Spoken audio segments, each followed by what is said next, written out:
Advisor Mohammed Attep was killed during recent airstrikes, but does this mean that victory is in our sights? Joining us now in Washington, former California Congressman and radio talk shows Bob Dornan, and from Denver, from PoliticalUSA.com, Mario Giardiello. Good to have you with us both again.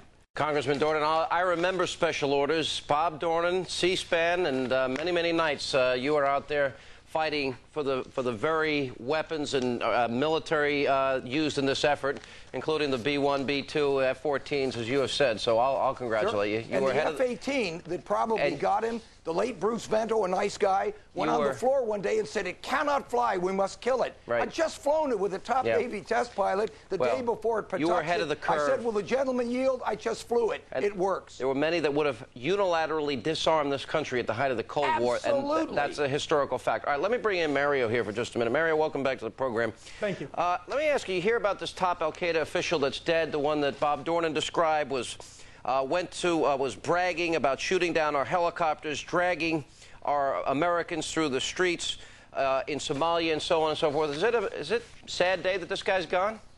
It's not a sad day that this guy is gone. It's a good thing, then? You know, there's no doubt about it that we've shown to be a spectacular force in Afghanistan. And what I'm arguing for is scaling back the bombing now and increasing the special forces. Wait, Mario. Why would you scale back the bombing? Mario, let me get the question. Why would you scale back the bombing so they could have time to regroup and come back and fight again? We haven't finished the job. Why would you do that? We've broken the back of the Taliban. They're not our only problems. We're going against terrorism. We need to keep the focus on terrorism and bin Laden. Rumsfeld just admitted we don't even know if he's in the country. Would you support but yet hitting... we keep on bombing Afghanistan. Why? You said to me earlier today that, quote, greed, money, and oil is why we're involved in this effort. Did you not say that today? That's not what I said. That's exactly what you said. You did it all during the radio interview.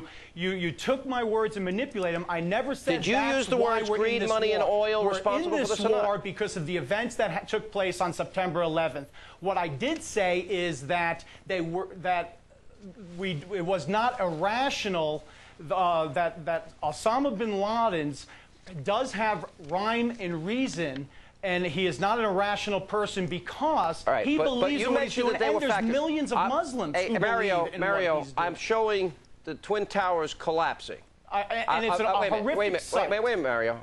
This country was attacked. 5,000 of our friends, neighbors, relatives, and co-workers. And you know what? I don't think we've shown this video enough, and I think we should show it every night as a reminder to any doubter out there that needs to be reminded, and I guess we have short-term memories, what it is we're involved in here. You know, this is so typical of you conservatives. Oh, yeah, because so typical. You want to sensationalize the argument here, and what I'm saying is I'm not justifying. I take great offense that you're suggesting that I'm justifying the acts. You want to stop the battle, and we haven't finished the war. I am not doing that. We're going to have a love fest. We'll continue in just a moment. But welcome back to Hannity and Colmes. I'm Sean Hannity. Coming up, has Hollywood found a magical way to help the White House fight terrorism? Jack Valenti will check in tonight. We get back to our debate. Mario, you did use the words greed, money, oil as a contributing factor to the war. Not out of context. Why are you denying it now? I did not say that is why we are in war currently. I said that we need to start looking within and start thinking about how our public foreign policy is causing all these grievances around the world against America. That's what I said. Let me set you straight here, because this is important, because everything you just said is predicated on a notion. We've got to find out why people don't like us, why people would want to attack us. Mario, we did nothing. Not one thing that caused the attack on September the 11th, nor can you cite one thing that we have done to cause the attack. You know, I think that's just a sick way of looking at it, to just refuse to believe that we have no faults. That, I mean, and if it's not... No, Mario, we don't have a lot of time here. Educate us. What did America do that caused the attack? I'm trying to. Millions of Muslims see that they have grievances against America. For us to dismiss those and discount those is not only wrong, it's dangerous. Mario, specifics. One thing America did to cause the attack. You know, I didn't say we caused the attack. Now, again, you're putting words in my mouth.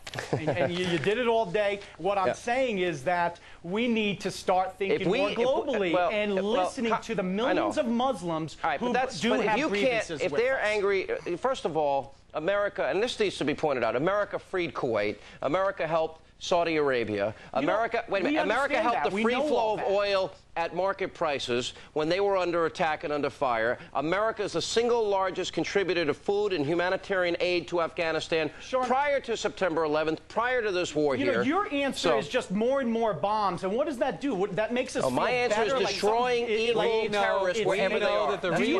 Mario, we know that the reason that they hate America... Are we going to get rid of terrorism? Mario, they're going after America because... negotiation is going to do it, Mario, not bombs. They're going after America. Bombs will create more Mario, hello, it's Alan. Yes. The good guy. They're going after America because America exists. They don't I disagree, Alan. They don't like that we are free. They want a repressive regime. I think that is so naive. Let me go to Bob Dornan here for a second. I really do think that's I think naive. Mario and I might agree on this. You want to continue to blame liberals. You know, you want to play that game. We can talk about how the Republicans didn't want to fund the CDC, how they didn't want to fund what Clinton going after Osama bin Laden. 100%. I wanted to raise their funds. But you're not attacking your fellow Republicans. You just want to go after those evil libs who you hate so much. When there was an effort to do something in the Clinton administration. I told you that there were plenty of Republicans looking for a big peace dividend after the Berlin Wall came down that helped to gut our military. And now we need it so badly. Now they're heroes. All of a sudden, New York PD's not bad guys. All of a sudden, we have all these heroes who are conservative in their family life, on the social issues, and in a strong military. Now we need them. But I want to ask Mario something. What did he say? Millions of Muslims have grievances against us. What about the women in the Muslim world, even Saudi Arabia, who have grievances against these men in this medieval society? You're doing exactly what Sean's doing. I agree with you, and we have problems. Let him answer the question. Mario, go. Thank you, Alan. We all, as Americans, have problems with all those issues. But just because we have our beliefs, and we know our beliefs to be true and right and good, doesn't mean we shouldn't be sitting down at the table and having negotiations with a third of the world. And if we refuse to do this, it's going to create more terrorists. Let me ask you a question. Hold on, we only have a moment left. Dornan, let me ask you a question. We got to go in a second. Look, Mario may have one point. We're bombing, it's rubble, it's more rubble. At what point do we declare victory? When do we say, okay, they're bombed, they're done, they're out? When do we declare victory? When they become POWs, and then my whole life, I've had a passion to defend POWs. But when they have their weapons, when they're still covered with the blood of the amputations of the people in the arenas and shooting the women to death and beating them in the street with clubs, until they turn over their clubs and guns, they are hostile. Once they're prisoners of war, I'll take care of them, I'll send them money, I'll educate them. My punishment for Mario is to go rent El Cid in the classic movie section of your local video store and look at good Muslims and Christians feeding. We're out of time. If you were in charge of this country, thank you, Mario. Appreciate it. And Congressman Dornan, good to see you both. And coming up next, the Muslim holy month of Ramadan is starting. But do Americans have the wrong